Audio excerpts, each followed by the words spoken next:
D K Shivakumar ನಿನ್ನೆ ಒಂದು ಮಾತು ಹೇಳಿದ್ದಾರೆ ಸರ್, ಆಪರೇಷನ್ ಕಮಲಕ್ಕೆ ನನ್ನೂ ಸಹ ಇದು ಮಾಡಿದ್ರು. ನೋಡಿ, ಈ ಮಾತನ್ನು ನಾವೊಂದು 5-6 ವರ್ಷದಿಂದ ಹೇಳಿದ್ದೆ.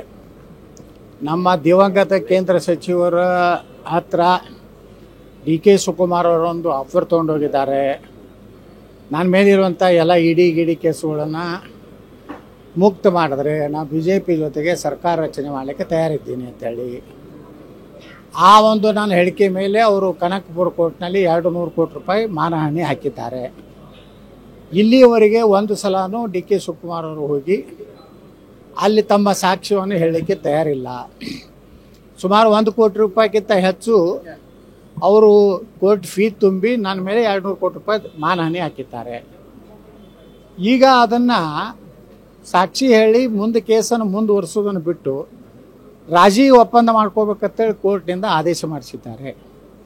ಹಾಗಾದರೆ ಅದು ಅವರು ಕೇಂದ್ರದ ಯಾವುದೇ BJP ವರಿಷ್ಠರನ್ನ ಭೇಟಿಯಾಗಿಲ್ಲ, ಈ ರೀತಿ ನಾ ಚರ್ಚೆ ಮಾಡಿಲ್ಲ ಅನ್ನುವಂಥದ್ದು ಅವ್ರ ಬಳಿ ನಿಜವಾಗಿಯೂ ಸತ್ಯ ಇದ್ದರೆ ಅವ್ರು ಯಾಕೆ ಕೋರ್ಟಿಗೆ ಹೋಗಿ ಅವ್ರು ಸಾಕ್ಷಿ ಹೇಳ್ತಾ ಇಲ್ಲ?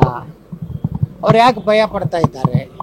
ಸುಮಾರು 4-5 ಸಲ ಕೋರ್ಟಿನಿಂದ ಸಂಬಂಧಿಸೋದ್ರು ಸಹಿತ ಇನ್ನೂವರೆಗೆ ಡಿ ಕೆ ಶಿವಕುಮಾರ್ ಕನಕಪುರ ಕೋರ್ಟಿಗೆ ಹೋಗಿ ಆ ಒಂದು ಸಾಕ್ಷಿ ಹೇಳ್ತಾ ಇಲ್ಲ.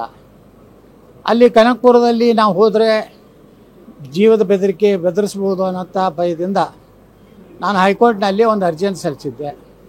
ಕನಕಪುರ ಕೋರ್ಟಿಂದ ಬೆಂಗಳೂರು ಕೋರ್ಟಿಗೆ ವರ್ಗಾವಣೆ ಮಾಡಬೇಕು, ನನ್ನ ಸುರಕ್ಷೆ ಬಗ್ಗೆ ನನಗೆ ಆತಂಕ ಇದೆ ಅಂದಾಗ ಕೋರ್ಟ್ ಅಲ್ಲಿ ಪೊಲೀಸ್ ವರಿಷ್ಠಾಧಿಕಾರಿಗಳಿಗೆ ಆದೇಶ ಮಾಡಿತು, ಯತ್ನಾಳವರು ಎಂದು ಕೋರ್ಟಿಗೆ ಹಾಜರಾಗ್ತಾರೆ ಅವತ್ತೆಲ್ಲ ಸಂಪೂರ್ಣ ಪೊಲೀಸ್ ಸೆಕ್ಯೂರಿಟಿ ಕೊಡಬೇಕನ್ನೋಂಥ ಆದೇಶ ಮಾಡಿದ್ರು.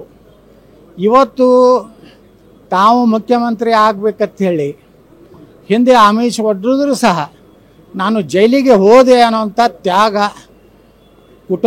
ಏನು ಗಾಂಧಿ ಕುಟುಂಬದ ತ್ಯಾಗದ ಸಲುವಾಗಿ ಒಂದು ರೀತಿ ಅನುಕಂಪವನ್ನು ಗಿಟ್ಟಿಸಿಕೊಳ್ಳಲಿಕ್ಕೆ ಮತ್ತು ಗಾಂಧಿ ಪರಿವಾರ ಅದರ ಮೇಲೆ ಪ್ರಭಾವ ಬೀರಲಿಕ್ಕೆ ಡಿ ಕೆ ಶಿವಕುಮಾರ್ ಅವರು BJP ಮೇಲೆ ಈ ರೀತಿ ಸುಳ್ಳು ಆಪಾದನೆಯನ್ನು ಸುಳ್ಳು ಒಂದು ಸರ್ಕಸ್ಸನ್ನು ಇವತ್ತು ಮಾಡ್ತಾಯಿದ್ದಾರೆ.